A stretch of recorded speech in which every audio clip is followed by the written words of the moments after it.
We begin tonight with tragedy and a fight for justice after a deadly shooting in Portland's Northwest District on Friday. Thanks for joining us. I'm Blair Best. A family is in mourning tonight after their 55-year-old brother, James Rogers Jr., was killed on 17th and Irving Street. No arrests have been made. Let's bring in Daisy Caballero. And Daisy, you spoke to the victim's family, who's left searching for answers. Blair, the family was completely shocked and heartbroken when they got the news yesterday. They tell me they don't understand who could have done this to James and why. We want justice for our brother. Leon Wilkerson is pleading for answers after his older brother, James Rogers Jr., was found dead after a shooting late Friday night off Northwest 17th in Irving Street. What have police told you? So far, nothing. I guess they're still investigating. Police say when they arrived, they found two people injured, James and another woman. James suffered life-threatening injuries. Officers and EMS paramedics tried to revive him, but he died at the scene. The woman was transported to the hospital with non-life-threatening injuries. No words can really describe him, to be honest. I think we'd be standing here doing this. James was the oldest of 5 siblings. His brothers and sisters describe him as an excellent writer and artist who loved his family and daughter Whitney. Anything can change at the drop of a dime. You just never know. Just if you can see your family, see them, talk to them, let them know you appreciate them, get your time in while you can. Because this was really unexpected, so.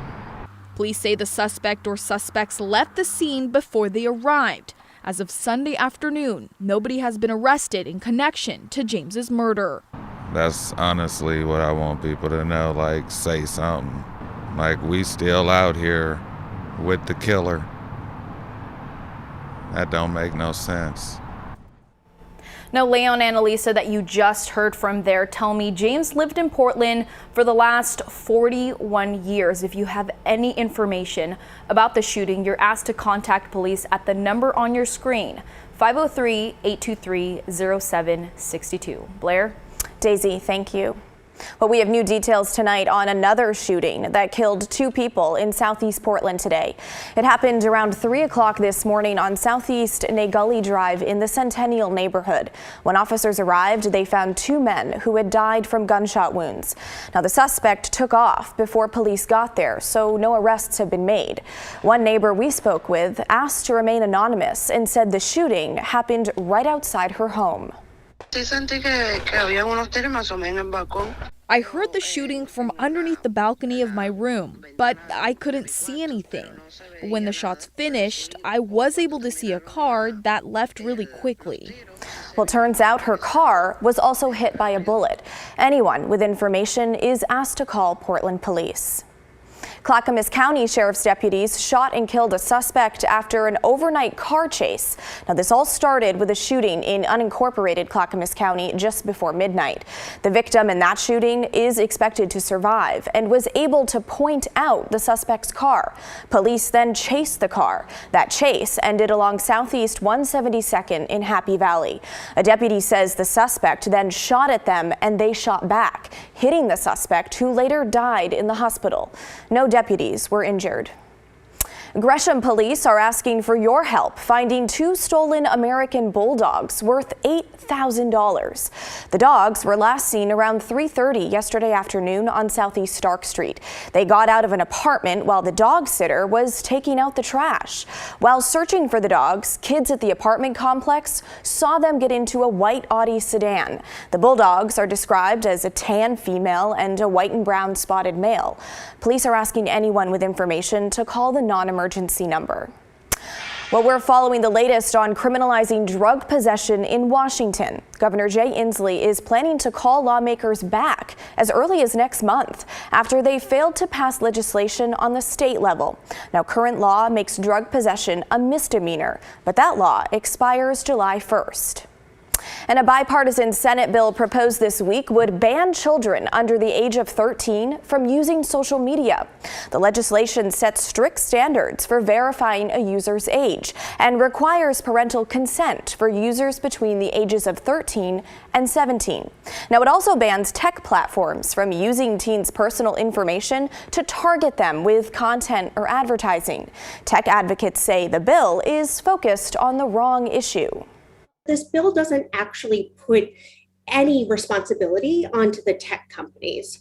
Instead, it's putting more responsibility onto parents and young people to kind of self-police. They argue that laws should incentivize tech companies to redesign their platforms to protect mental health and privacy for children. Well, we're back to cooler temps and clouds today after a stretch of sun and 80 degrees. Meteorologist Joe Ranieri joins us from the Weather Center. And Joe, when is the sun coming back? Well, days. How are you handling the changes out there, Blair? Was it okay for you? It's not my favorite, to be honest.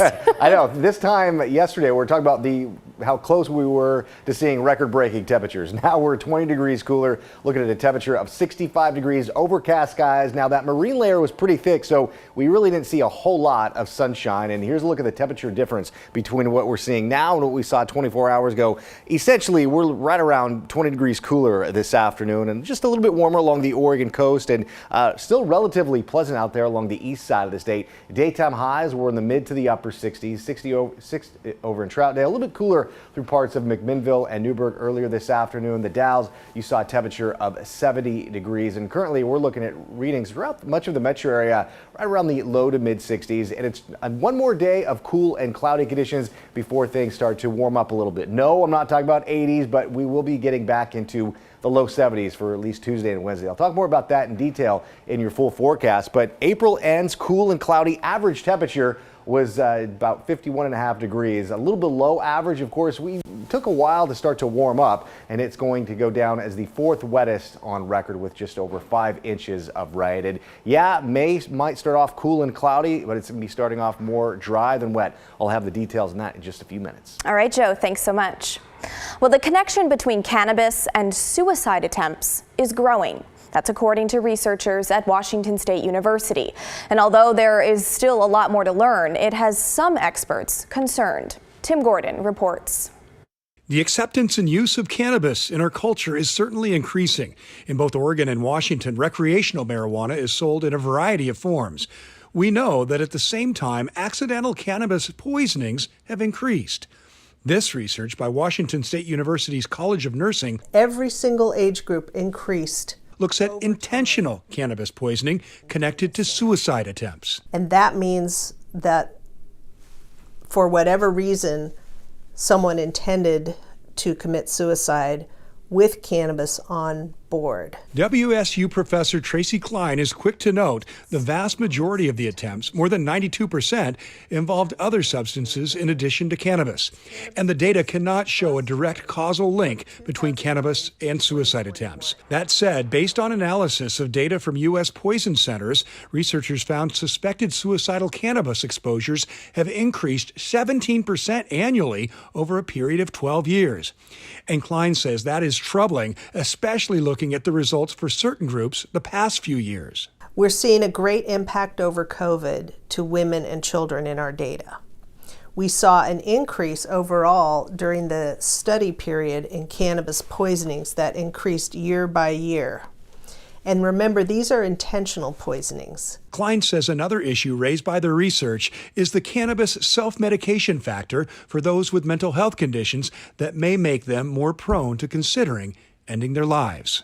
So we are very concerned about patients with depression and anxiety who are also using cannabis, perhaps with little direction, and either are not talking to their healthcare professional about it, or their healthcare professionals not asking. More to think about and safeguard in a world increasingly open to cannabis. Tim Gordon, KGW News. Well, if you or someone you know is struggling with thoughts of suicide, know that there is help. You can call the Oregon Youth Line at 877-968-8491 or the National Suicide Prevention Lifeline at 800-273-8255. Those numbers are also on your screen and are available 24/7. Governor Tina Kotek is calling for an investigation into Secretary of State Shemia Fagan and her consulting work for a troubled cannabis company. It was first reported by Willamette Week that Fagan started working for the owners of LaModa in February. Now, court records show the company and associated businesses have racked up millions of dollars in unpaid taxes and have been sued repeatedly for not paying their bills. Fagan didn't publicly say she had the side job until April when pushed by a reporter. As Secretary of State, Fagan oversees state audits. Now, that includes an audit of Oregon's regulations on the cannabis industry. The audit director said on Friday that Fagan excused herself from the audit after she took the job with LaModa. Meanwhile, state Republican leaders are calling for her resignation.